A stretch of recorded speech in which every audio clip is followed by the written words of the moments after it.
Shout out to A1 Dunn on the beat.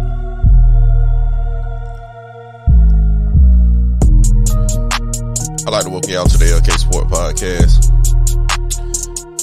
On this episode, I'm just going to talk about the Haney-Lomachenko fight. I'm going to call it the LK Sport Class Shorts. Something very quick, simple. I'm going to jump right into it here. Very controversial. Some people say robbery fight against Haney-Lomachenko Saturday night. I watched it. I watched it again literally right before I aired this. I watched all 12 rounds again. And a lot of people say Lomachenko should have won that fight. It was a robbery, blah, blah, blah. One judge had it 116-112 for Haney. I don't know how the hell he got that scorecard. But for me, I'm finna break it down for you. I watched it. I took notes. And this is how I seen that fight.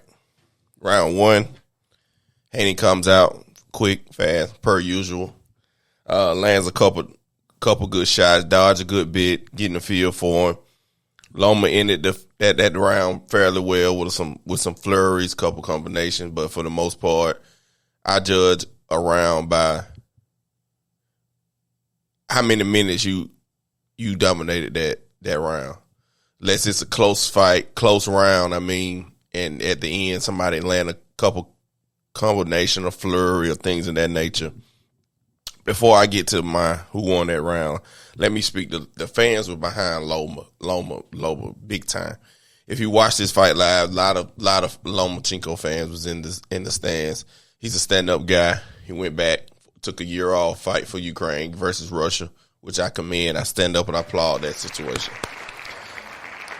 But at the end of the day, there was a lot of question. Would he come back in shape, be able to fight a world-class fighter like David Haney, undisputed?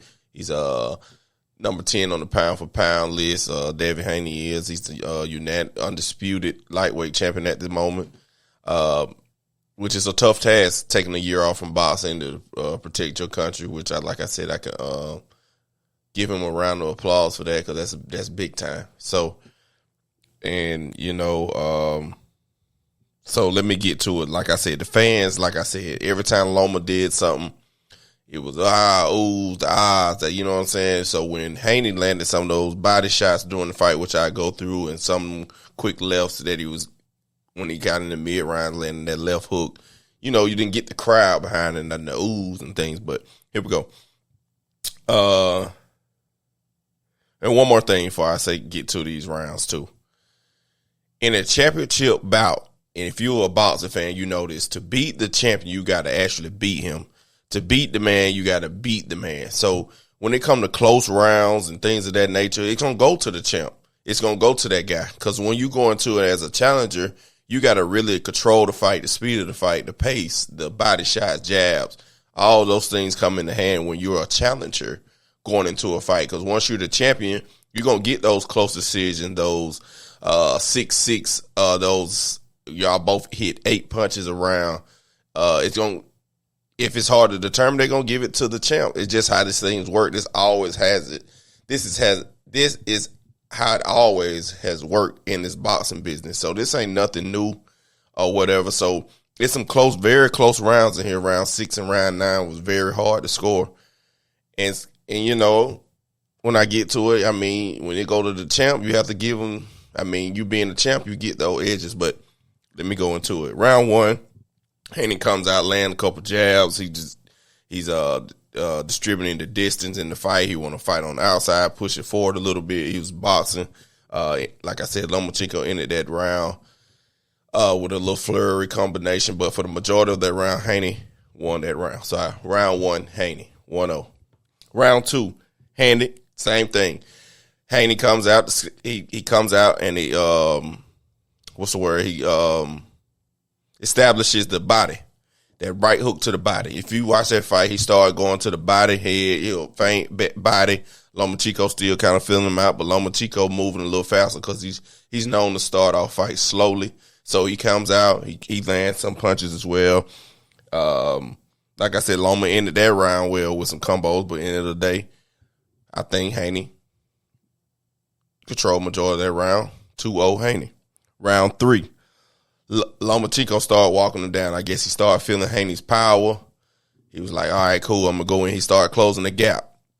Lomachenko coming in. when Haney throws his jab, if you watch him, he keep his head here. It's a straight line. He throws it. And Lomachenko like, okay, you're not moving when you jab. He coming. Now Loma is closing the gap, giving him that straight left hand, which he gave it to him majority of the fight. He giving him that straight left. Boom, boom. And Haney didn't keep that distance in that round, and Loma walked him down. 2-1 Loma. I gave Loma round 3. Round 4, Haney, again, body shots. I'm talking about he had landed some outstanding body shots in round 4. I think he hurt him a little bit here and there. He started backing up, working off his back foot in that 4th round. I think Haney discovered Loma pushing forward. So he was like, okay, Loma's coming forward. I'm going to work on my back foot. He come in. I'm going to move, body, jab. He get in too close, trying to land that straight left body. So he was hitting him. He right in that body. So I gave round 4 to Haney. So another thing I want you to, well, like I said, going forward, Haney got to learn to, when he goes with that lead jab, he keeps his head straight on a straight line. Literally, he goes, and if any good left-handed puncher, southpaw like Loma, he was tagging him every time. He'll keep that head straight. He wasn't going down when he punched. Every time that jab lead and Loma would time it, boom, straight left hand. But it's 3-1. I got Haney up 3-1 at the moment. Round 5. Haney landed a couple more body shots. I think that one of those body shots hurt Loma in the 5th round. If you watch, he kind of grimaced a little bit, but Loma stayed in there. He fought to the end of round. Round 5, I gave it to Haney again. Round 6, I consider the second hardest fight, second hardest round to judge.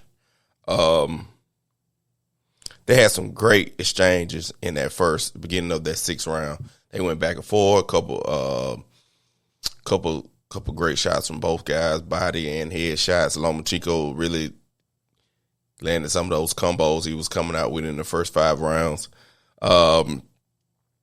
It was a sweet 2-piece. I mean, Loma had a picture-perfect 2-piece to Haney. Hit him with both of them, boom, boom. And then near the end of that round, Haney came with a couple good uppercuts in the end of that round. And he got his first warning for behind the head shots, which both guys were doing throughout the fight. I mean, it was a lot of tie-ups. Loma was slinging him. Haney was trying to get up on his punch and getting a bunch of tie-ups when things got a little too close. But all in all, when it's a very close round like that, the person that ended that round pretty well was Haney to me. Personally, I've seen a lot of people get Loma that 6th round.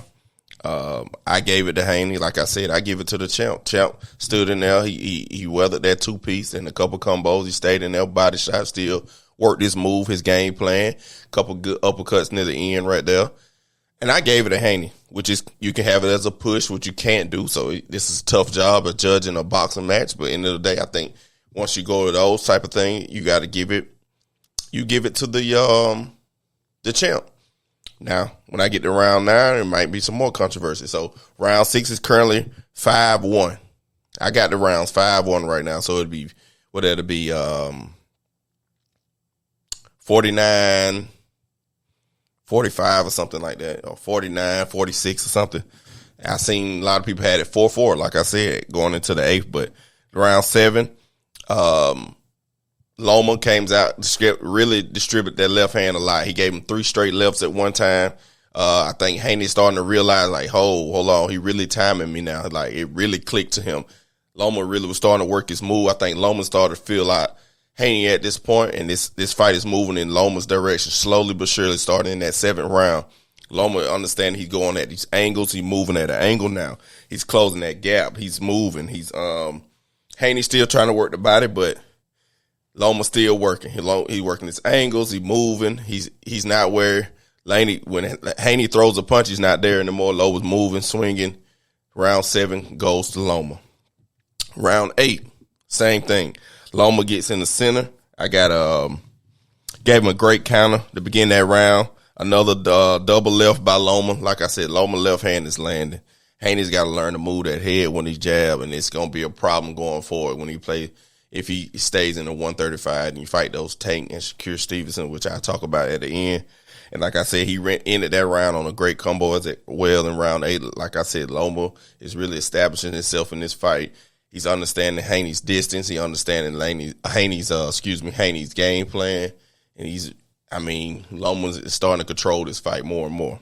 Round 8. So we got it 5-3 at this moment for me personally.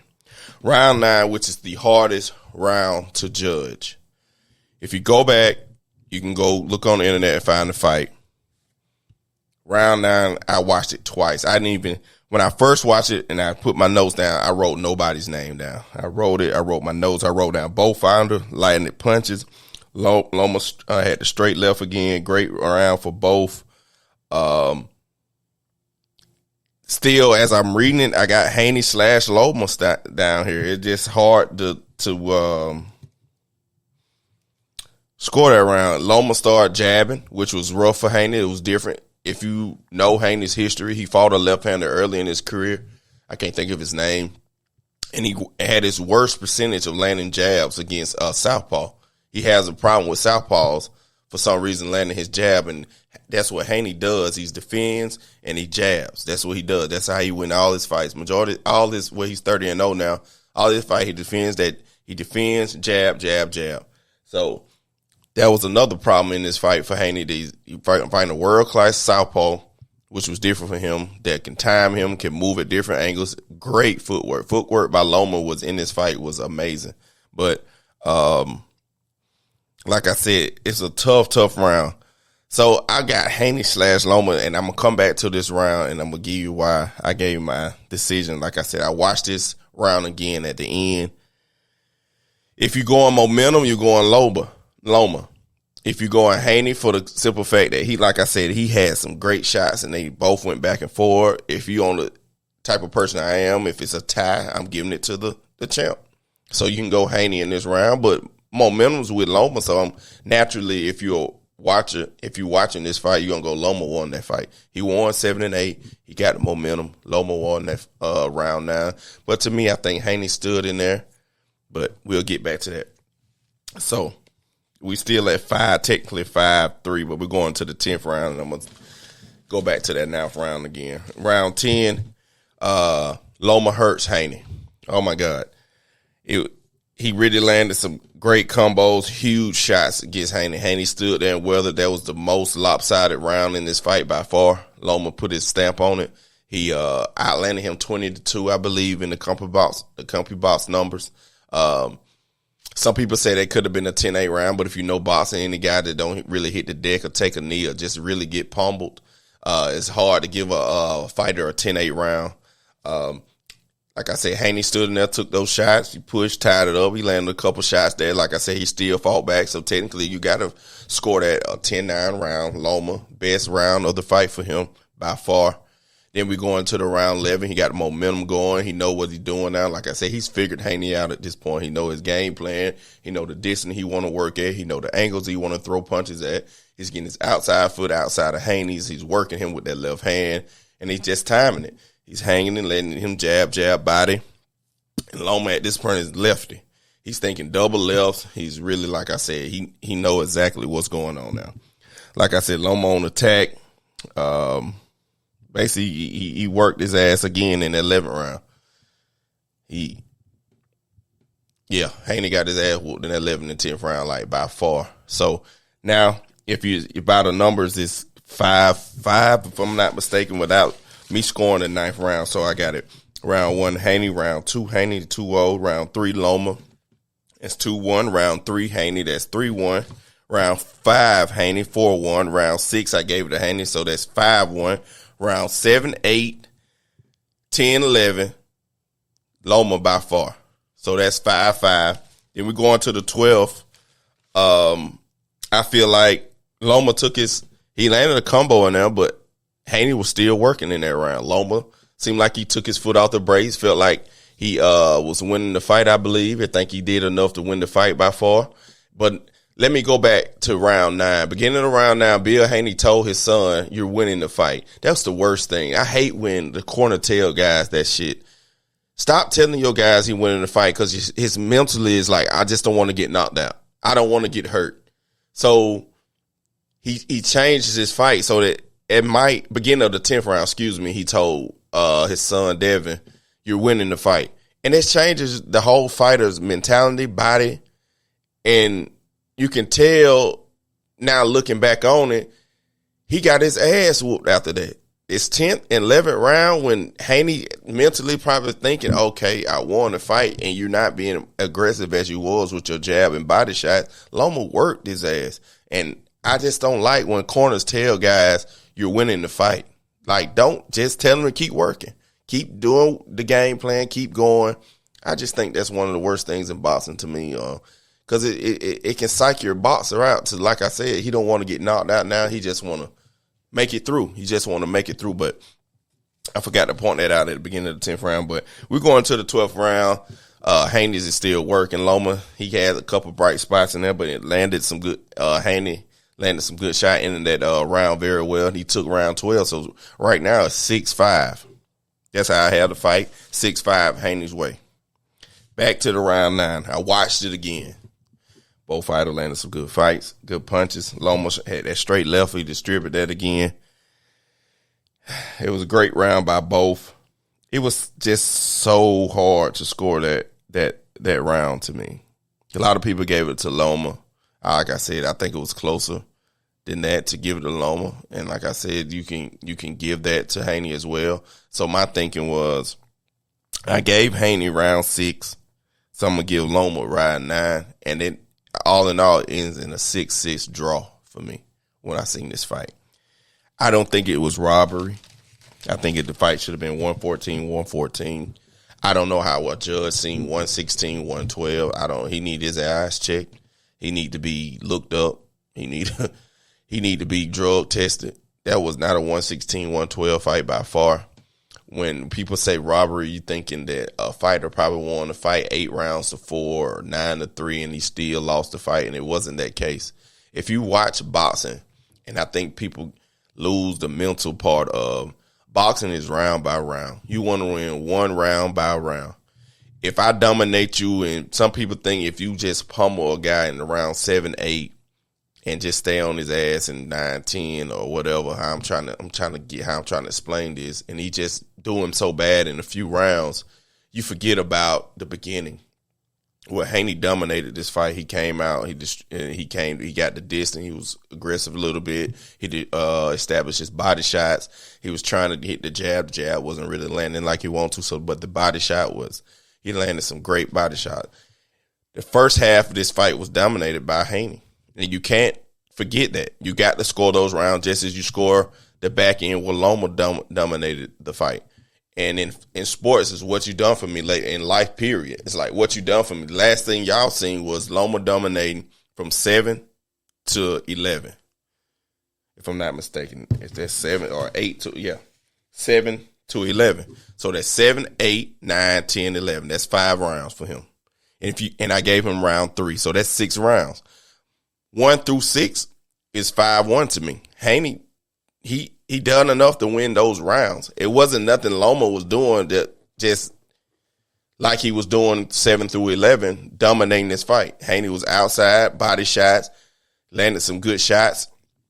And to me personally, it was 5-1 going to the 6th. Loma figured him out, and he won the next 5 rounds, and he made it, and it's a 6-6 fight.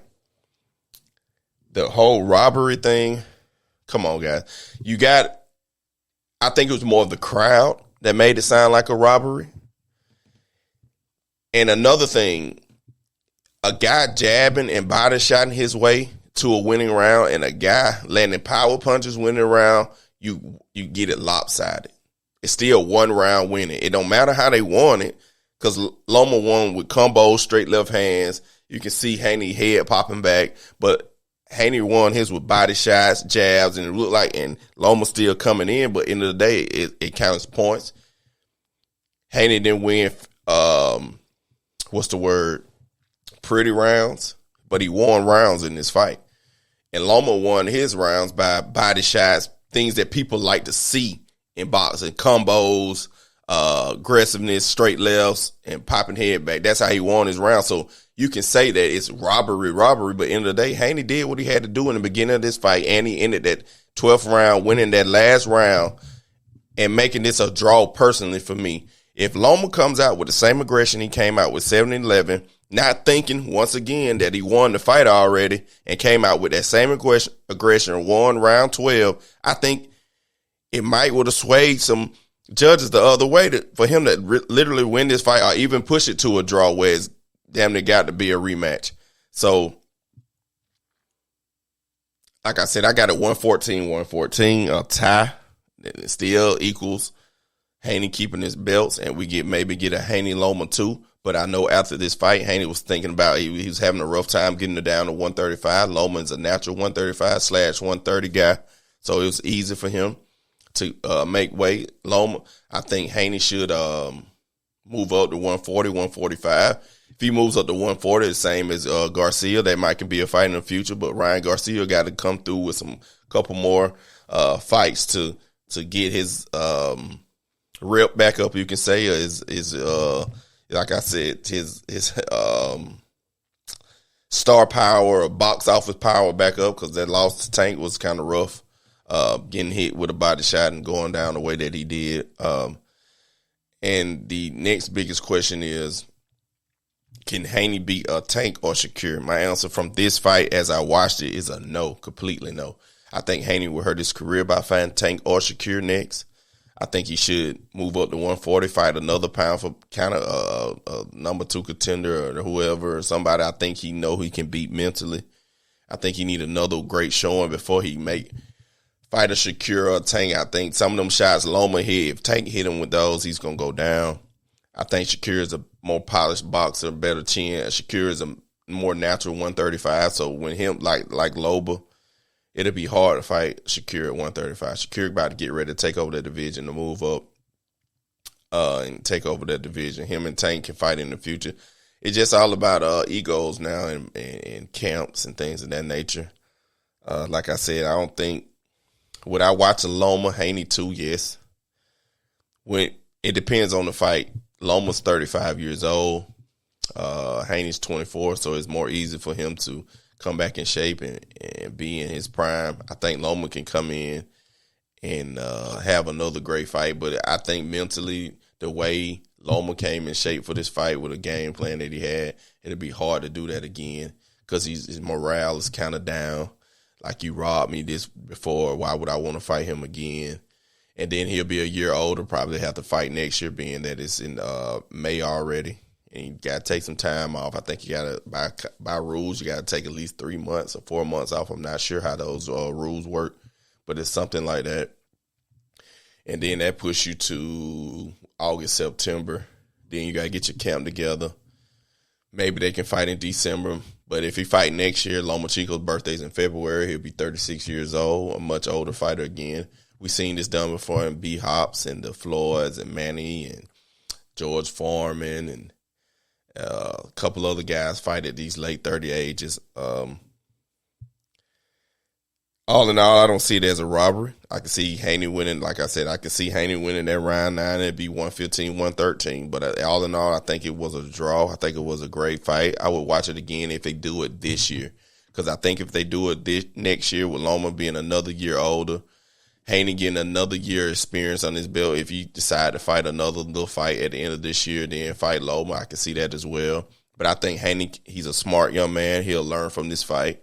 He'll see the things that he did wrong. Him and Bill will go to the drawing board, and I think it'll be another great fight. And I think Haney would win the next fight simply because of age, him being a champ again, him learning from this fight. He got to move. Loma being a year older, but you know, I just love boxing. This is just my opinion from the beginning, and I don't think it, like I said, it wasn't robbery, guys. It was just a great close fight that some rounds in the beginning could have went either way. Like I said, that 6th round was very competitive. That 12th round, I think Haney really won that fight by finishing the fight strong, and Loma took that round off, and it ultimately caused him to not win be an undisputed lightweight champion today. And all in all, I think it was a great fight. I would see it again. So I would love to see. I can't wait to see what Tank does next. The Garcias, the Cambosas. I think Cambosa about to fight again. You got I like to see what Shakur gonna do next. On the undercard, Oscar Valdez. He was took his last loss to Shakur, if I'm not mistaken. Was it Haney? I gotta look it up. He lost. He won a good fight against Lopez. He dominated that fight. I like to see Oscar get back in there in the ring. Boxing is exciting. I see they say boxing is rigged. I don't think it was rigged. I just think it was. It depends how you seen that fight and what side of the fence you was on. And I think boxing's in a great place. I think welterweight's in a great place. Lightweight's in a great place. I think heavyweight need to pick it up. I mean, Fury doing a lot of talking, but not a lot of boxing. Wilder is same. Joshua the same. They got another young kid in the heavyweight. Black guy that's coming up. I can't think. Like I said, there's a lot of things going on in my head right now. You got David Benavidez coming up. Caleb Plant still can box. These guys got some L's in they lost column, but these still some good fights out here to fight. I mean, I can go on and on about boxing, man. I just like the sport, the calculations that come with it. I'm gonna give you the pound for pound boxing rankings as of right now today. You still how can I forget this? You still got the Spence Crawford fight on the board. That's gonna be amazing. You got Tremel got a belt, one of the Charlo brothers. When they fight, I always enjoy watching those guys fight. Usyk, who is gonna fight next? Is he gonna fight Tyson? Is he gonna fight Joshua? Is he gonna fight? Well, I mean, I think it's in a good place right now.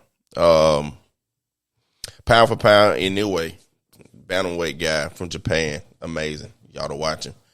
Got Usyk, Crawford, Spence, Bivol, Estrada, Fury, Alvarez, Anturbe. I can't say his name. Birtavid. He's a light heavyweight guy. He's very great too. And you got Jermell Charlo holding down the junior middleweight. It's a lot of good fights to be coming up right now. Like I said, heavyweight division, you got Usyk, Fury, Wilder, Joshua Ruiz. You got Joyce. You got a young kid named Otto Wallen. He's from Sweden. I think you should be look out for that guy. He got a little ways to go, but I like him. Cruiserweight, I don't know much. Got a light heavyweight. Like I said, you got Bearder Bivez, you got Bivol, you got Joe Smith Jr. He's a U.S. guy. He got 4 losses, but his fights are always exciting. You got a young kid in Michael Eifert that's coming up in the light heavyweight division. He got a loss. He's from Germany. You can look out for. And, super middleweight, you got Benavidez. He's dominating. You got Caleb Plant. You got a young kid named Chris Mbivili, or something like that in that division. He's undefeated as well. So I would love to see that fight between him and Benavidez and then go against Saul Alvarez, excuse me. He's a guy from Mexico. He's got 58 wins and 2 losses. So that'll be a great fight. I mean, I can go on and on. You got Triple G versus Triple G and Jaime Munguia. I think how you say his name. They got a vacant middleweight championship belt because Alvarez moved up to super middleweight, and he had that belt. So he moved up to super middleweight, and he vacated that middleweight belt so they can fight for that. It's all these fights. I might be speaking foreign language to some of you guys, but Charlo got the junior middleweight. You got the open welterweight belt right now. I'm pretty sure Spence and Crawford gonna fight for. You got you guys still in there. You got Virgil Ortiz Jr. in that. You got Jared Ennis in that welterweight. That's a bunch of good fights you can put together. You got Cody Crowley. If you watch him, he's a very aggressive fighter. He's undefeated fighter as well. So I think I said Cody Crowley's undefeated. You got Ennis undefeated. You got Virgil Ortiz undefeated. You got Terrence Crawford undefeated. Errol Spence undefeated. So you got some great fights in the welterweight division as well. And then the pack lightweight with Haney, Davis, Lomachenko, Shakur, Cabosa, Garcia, technically Isaac Cruz. Man, look, man, boxing is exciting right now. I think it's on the rise again. Junior lightweight, I think, if I'm not mistaken, junior lightweight, Shakur had that belt. He vacated it. I think Oscar Valdez finna take over. that division and get that belt. Like I said, he just beat Lopez very dominantly on that undercard for this fight.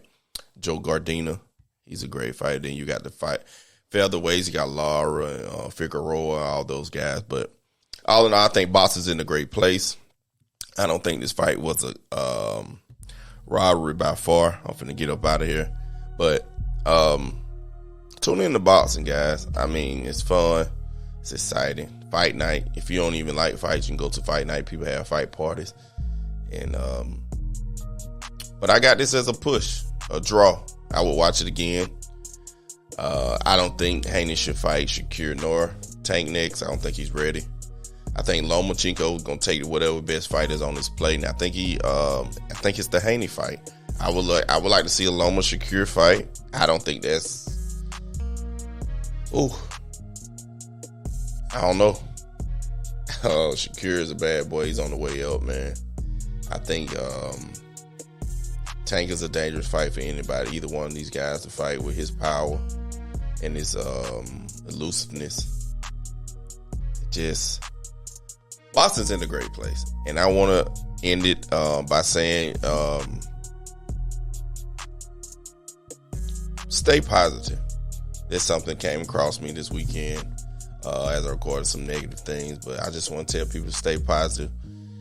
Always be optimistic. Don't be a pessimistic person. And I thank you, and I'm grateful you tuning into the LK Sport Podcast.